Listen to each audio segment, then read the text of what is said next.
নমস্কার বন্ধুরা, সর্বাণী রান্নাঘরে আবারও চলে এসেছি নতুন একটা রেসিপি নিয়ে। আর আজকে রেসিপির জন্য আমি নিয়ে এসেছি 5 টাকা প্যাকেটের 4 প্যাকেট হ্যাপি হ্যাপি বিস্কুট। আজকে আমি এই হ্যাপি হ্যাপি বিস্কুট দিয়েই ভীষণ মজাদার একটা রেসিপি আপনাদের সঙ্গে শেয়ার করব, যেটা এই গরমে খাওয়ার জন্য বাচ্চাদের ভীষণ পছন্দের একটা রেসিপি। আমি আজকে এই হ্যাপি হ্যাপি বিস্কুট দিয়ে কি বানাতে চলেছি আপনারা ভিডিওটা প্রথম থেকে শেষ পর্যন্ত দেখতে থাকুন। ভালো লাগলে একটা লাইক দেবেন, সেই সঙ্গে যদি নতুন বন্ধুরা এসে থাকেন অবশ্যই আমার চ্যানেলটিকে সাবস্ক্রাইব করে আমার পাশে থাকার অনুরোধ রইল।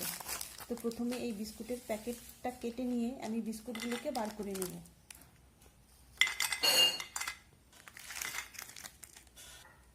বিস্কুটগুলো আমি প্যাকেট থেকে বার করে নিয়েছি। এবার এই বিস্কুটগুলোকে ছোট ছোট করে ভেঙে নিতে হবে।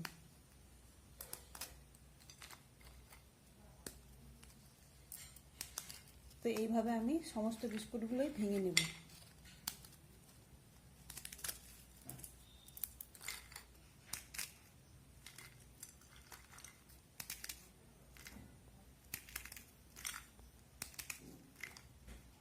সমস্ত বিস্কুটগুলো আমি এইভাবে ভেঙে নিয়েছি। এখন ভেঙে নেওয়া বিস্কুটগুলো একটা মিক্সিং জারের মধ্যে দিয়ে দেব।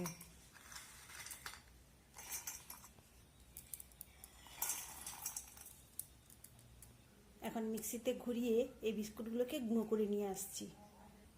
এখানে দেখুন বন্ধুরা, বিস্কুটগুলোকে মিক্সিতে এইভাবে গুঁড়ো করে নিয়েছি।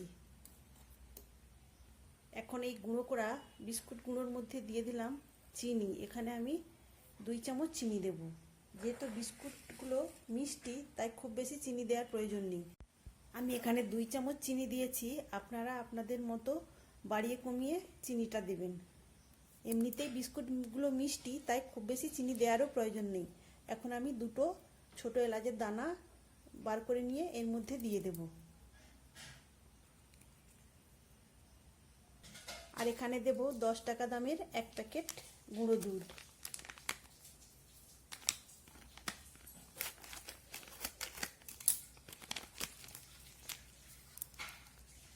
সেই সঙ্গে এখানে দিয়ে দেব 1 কাপ জল। এখন সব কিছু একটা চামচের সাহায্যে খুব সুন্দর করে মিশিয়ে নেব। মিশিয়ে নেওয়ার পর আর একবার মিক্সিতে আমি ঘুরিয়ে নিয়ে আসব।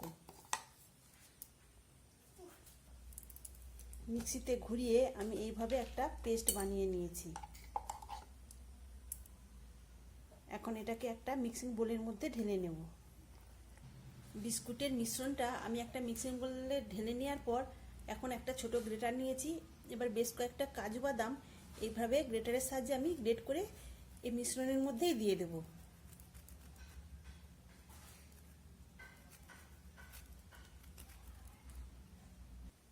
আমি 5-6টা কাজু বাদাম এইভাবে ছোট গ্রেটারে গ্রেট করে এর মধ্যে দিয়ে দিয়েছি। এবার এই মিশ্রণের সঙ্গে খুব সুন্দর করে মিশিয়ে নিতে হবে।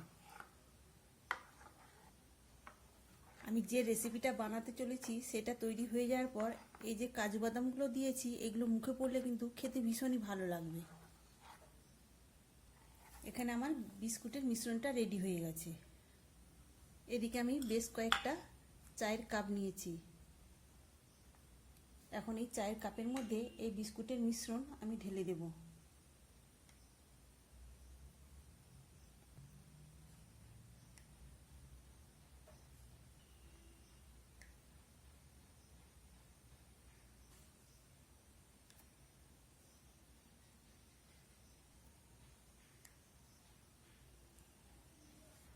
আমি সম্পূর্ণ মিশ্রণটা 5টা কাপের মধ্যে ঢেলে দিয়েছি।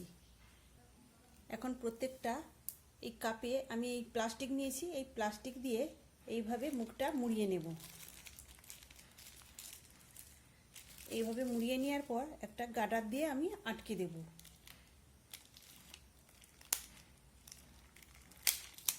এইভাবে আমি সবগুলোই করে নেব। আমি সবকটা কাপের প্লাস্টিক দিয়ে মুখটা মুড়িয়ে নিয়েছি। এবার একটা চাকুর সাহায্যে আমি মাঝখান থেকে এইভাবে ছিদ্র করে নেব। এখন আমি এই যে আইসক্রিমের বড় বড় স্টিক নিয়েছি, এটাকে আমি 2টো করে কেটে নেব। কেটে নেওয়ার পর প্রত্যেকটাতে এইভাবে লাগিয়ে দেব। তাহলে বন্ধুরা এতক্ষণে নিশ্চয়ই বুঝতে পেরেছেন আমি কি বানাতে চলেছি।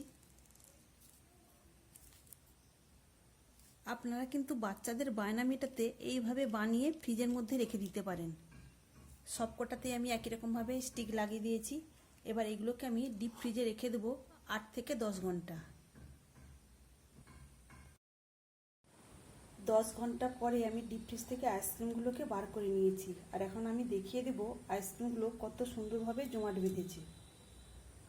তো দেখুন বন্ধুরা, এইভাবে আমি উল্টানোর পরও আইসক্রিমগুলো আর পড়ছে না। তো বোঝাই যাচ্ছে খুব সুন্দরভাবে জমাট বেঁধেছে। আমি একটা কেটে আপনাদের দেখিয়ে দেব।